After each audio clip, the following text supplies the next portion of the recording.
আচ্ছা, the first question হচ্ছে যে আম, আপনি লাস্ট মান্থে জয়েন করেছিলেন। তো যখন আপনি জয়েন করেছিলেন তখন আপনার কি কি অসুবিধে হচ্ছিল যে যার জন্য আপনি এই ভিআইপি হিলিং সেশনটা জয়েন করেছিলেন? প্রথমে আমার মনে হতো যে নেগেটিভ চিন্তাটা খুব হতো।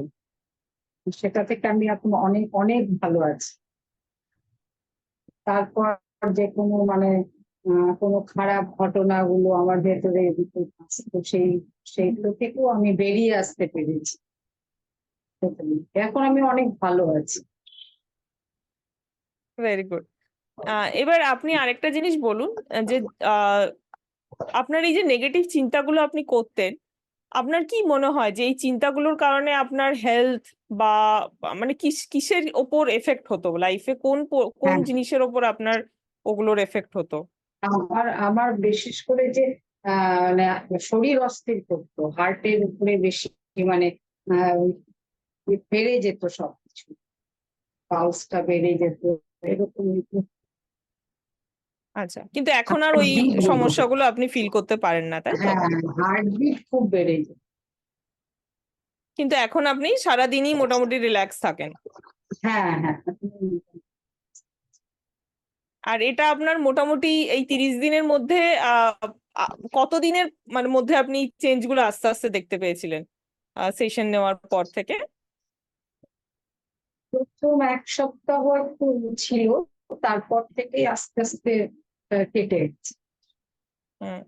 আমার মনে আছে আপনার ঘুমেরও খানিকটা প্রবলেম ছিল ইনিশিয়ালি, আপনি কিছুদিন বলেছিলেন যে ঘুমেরও আপনার কিছুটা অসুবিধা আছে। হ্যাঁ, তো হ্যাঁ, এখন তারপর আপনার হ্যাঁ, ঘুমের কিরকম মানে কতটা ঠিক ঘুম হয়েছে? এখন মোটামুটি হয়।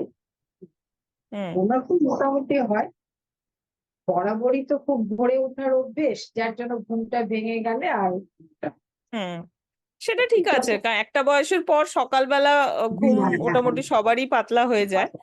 হ্যাঁ। কিন্তু রাতের বেলা আপনার এখন ঘুম ঠিকঠাক হয়, তাই তো? রাতের বেলা মোটামুটি আমি ঘুমিয়ে যাই, কখন ঘুমিয়ে যাই বুঝতে পারি হুম। ওই মেডিটেশন, ওই হিলিং অডিওটা শোনার দরকার হয় না, সেটা না শুনেই আপনার ঘুম চলে আসে না। আজকাল? আমি আর শুনি না, এমনি ওই এমনি ঘুম চলে আসে আজকাল? কোনো কোনো কোনো কোনো করতে করতে ঘুম। Very good.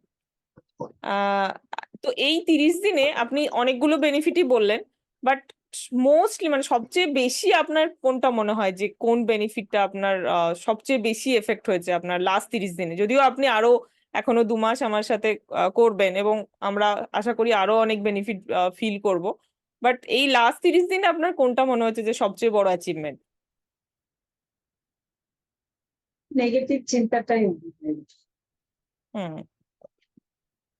এটাই মেন অসুখ ছিল আমার। অসুখ নয় ওটা, মানে অনেকেরই ওই এটা থাকে যে অকারণে বা কারণে আমরা নেগেটিভ চিন্তা করে হ্যাঁ, ফেলি, বা অনেক সময় বুঝতেও পারি না যে আমরা কেন নেগেটিভ চিন্তা করছি, এবং আমাদের কাছে কোনো হ্যাঁ। প্রপার নলেজ নেই যে কিভাবে সেটা থেকে বেরোবো। তো সেটাই একটা সমস্যা। আহ আরেকটা জাস্ট লাস্ট কোশ্চেন এটাই, যে যারা এই একই টাইপের সমস্যায় ভুগছেন তাদেরকে আপনি কি বলতে চাইবেন, যে তাদের কি করা উচিত, বা তাদেরও কি এরকম কোনো হিলিং সেশন, বিকজ হিলিংটা আমাদের সোসাইটিতে খুব বেশি সবাই জানে না, বা সবাই এটা নিয়ে খুব একটা পরিচিত নয় যে কি ব্যাপার, কেন করব, কিছু লাভ হবে কিনা। তো যারা এই একই সমস্যায় ভুগছেন তাদেরকে আপনি কি বলতে চাইবেন, যে তাদের কি এটা নয় যে আমার কাছ থেকে নিতে হবে, এখানে এখন অনেক হিলার আছে অনলাইন যারা এই সুবিধাগুলো দিচ্ছেন।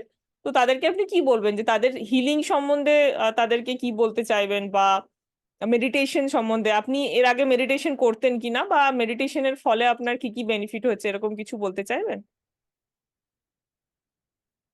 আমি একটা কথাই বলবো যে আমি আহ, কোনো কোনো এটা করে অনেক উপকারই পেয়েছি। আমি সবাইকে বলবো যাতে এটা করলে শরীরের পক্ষে খুবই ভালো, উপকৃত হবে। খুব ভালো। থ্যাংক ইউ সো মাচ যে আপনি প্র্যাকটিস করছেন প্রত্যেক দিন হ্যাঁ, আমার সাথে, এবং আপনি অনেক বেনিফিট পেয়েছেন, এবং আশা করি নেক্সট 2 মাসে আপনি আরো অনেক বেনিফিট পাবেন, এবং যেটুকু ছোটখাটো আরো আছে আমাদের বেনিফিটের অপশন, সেগুলোও আমরা ওভারকাম করব, যা কিছু চ্যালেঞ্জ আছে। Thank you so much.